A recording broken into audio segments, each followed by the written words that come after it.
નમસ્કાર દર્શક મિત્રો, આપણે નિહાળીશું સિટી લાઈવ ન્યૂઝ ચેનલના આજના મુખ્ય સમાચારો. જોન જી વર્ગીસની જીવનયાત્રા પર પુસ્તકનું વિમોચન કરતા રાજ્યપાલશ્રી.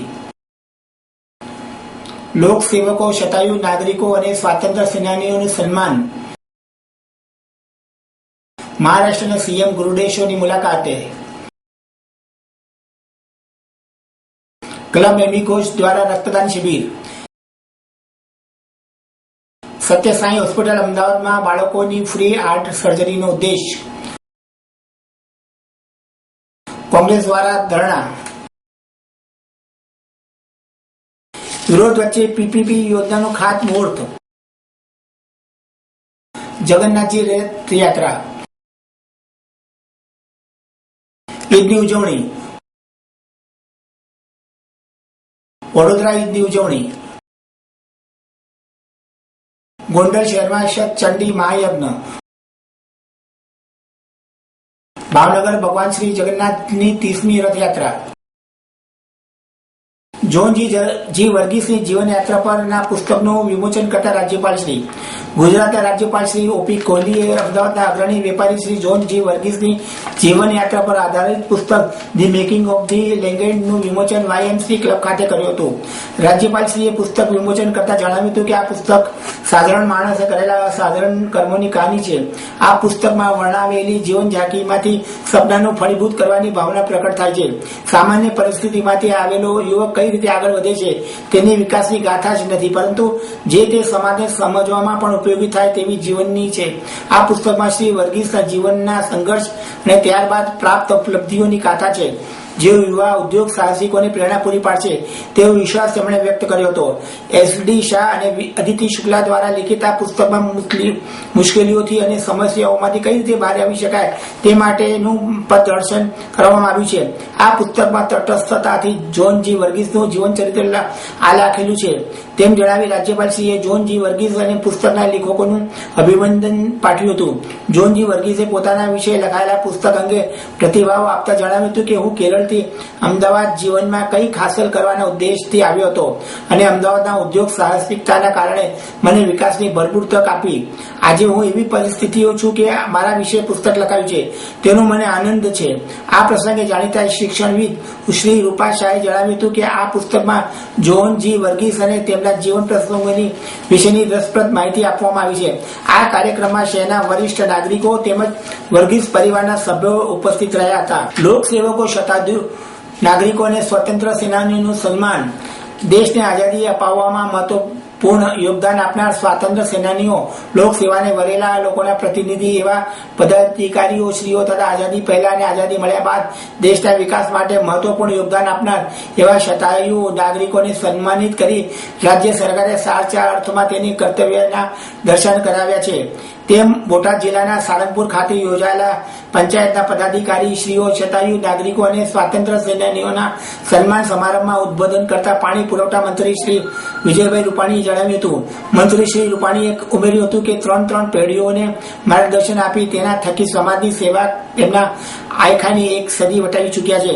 તેવા શતાયુ વડીલોની સાથે લોકાસુખાકારી માટે જેમણે મુખસેવક બની કાર્ય કર્યું હતું તેવા પંચાયતના પદાધિકારીઓ અને દેશની આઝાદી માટે જેમણે પોતાની જિંદગી પર દાવ પર લગાવી દીધી હતી તેવા સ્વાતંત્ર્ય સેનાનીઓનું કાર્ય અભિનંદનીય છે.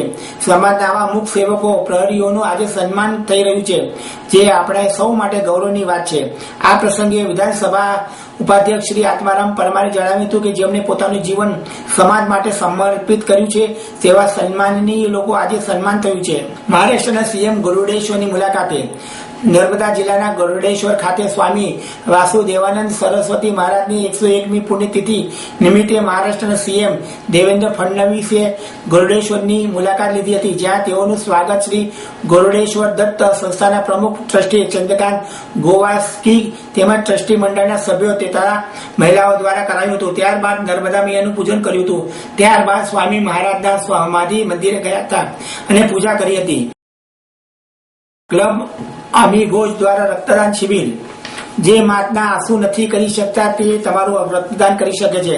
આ કહેવત સાર્થક કરતા ક્લબ એમિગોસ બધા યોગ્ય નવયુવકને રક્તદાન કરવા માટે પ્રેરિત કરવા માટે એક એમિગોસ બ્લડ ડ્રાઈવ નામનું રક્તદાન શિબિરનું આયોજન તારીખ 19મી જુલાઈ 2015ના રોજ પ્રથમા બ્લડ બેંકના સહયોગથી રાખેલું હતું.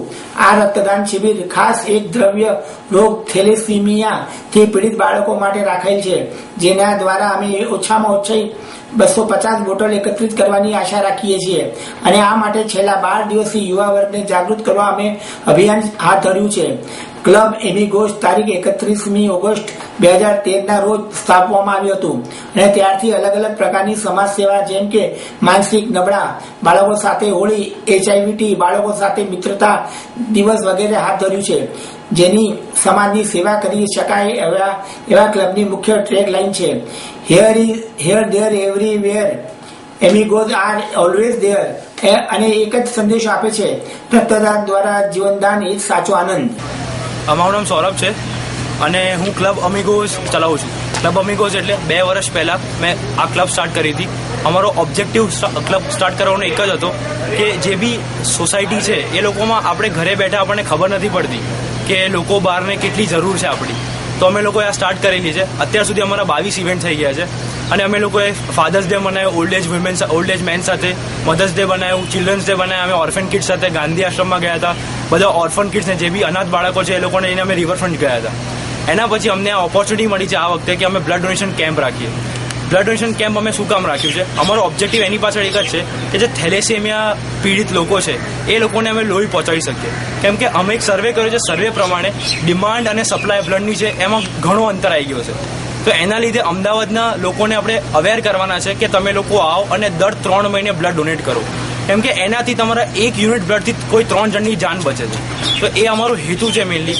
અને અહીંયા અમે બધા 65 લોકોની ટીમ છે, 65 મેમ્બર્સ છે અમારા ક્લબમાં. એ બધા અમે એક જ ઓબ્જેક્ટિવ પર જઈએ છીએ કે અમારથી જેટલી હેલ્પ થાય સોસાયટીને, એ અમારો મેઇન ઓબ્જેક્ટિવ છે. સત્ય સાઈ હોસ્પિટલ અમદાવાદમાં બાળકોને ફ્રી હાર્ટ સર્જરીનો ઉદ્દેશ.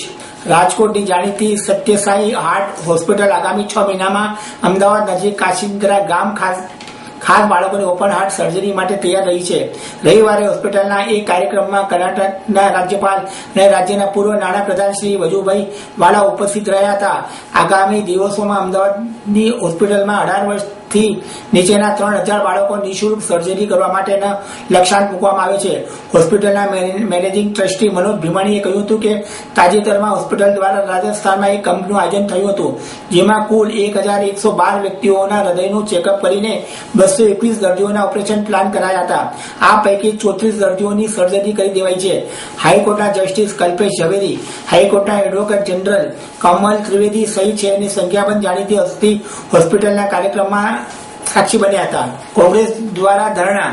થોડા સમય પહેલા પૂરા ગુજરાતમાં વરસાદ થયો હતો, જેમાં સૌરાષ્ટ્રમાં વધુ વરસાદ પડવાના કારણે પૂરની પરિસ્થિતિ સર્જાઈ હતી, જેમાં અમરેલી જિલ્લામાં પૂરના કારણે ખૂબ જ મોટું નુકસાન થવા પામ્યું હતું. ત્યારે પૂરગ્રસ્તોને હજુ સુધી ગુજરાત સરકાર દ્વારા સહાય મળી નથી. ત્યારે વડોદરામાં યુથ કોંગ્રેસ દ્વારા પૂરગ્રસ્તોને રાહત મળે તે માટે કલેક્ટર કચેરીની બહાર ધરણા ઉપર બેઠા હતા અને અન્યાય મળે તેવી માંગણી કરવામાં આવી હતી. છેલ્લા 15 દિવસથી સૌરાષ્ટ્ર અને અમરેલી જિલ્લામાં જે વરસાદ પડ્યો છે એ વરસાદમાં અમરેલી જિલ્લામાં જે તાનાહારી સર્જાઈ ગઈ છે એ તાનાહારીમાં આપની ગુજરાત ગવર્મેન્ટ અને કેન્દ્રની ગવર્મેન્ટે જે સહાય કરવી જોઈએ એ સહાય નથી કરી. એના મુદ્દા પર આજે યુથ કોંગ્રેસ સમગ્ર ગુજરાતમાં કલેક્ટરને આવેદનપત્ર આપી અને કહેવા માગે છે કે આ જે પૂરગ્રસ્તોને જે સહાય આપે ઓછી આપી છે તેને તાહીમાલ થયો તે લોકોને પૂરતી સહાય આલો અને તમે જે વિદેશ પ્રવાસમાં જે ખર્ચો કરી રહ્યા છે એ ખર્ચા બંધ કરો. આવી યુથ કોંગ્રેસની માંગ છે. આજે અમે જે અમરેલી જિલ્લામાં જે પૂરગ્રસ્તના એના સંદર્ભમાં આજે ધરણા કરી અને કલેક્ટરશ્રીને આવેદનપત્ર આપીશું.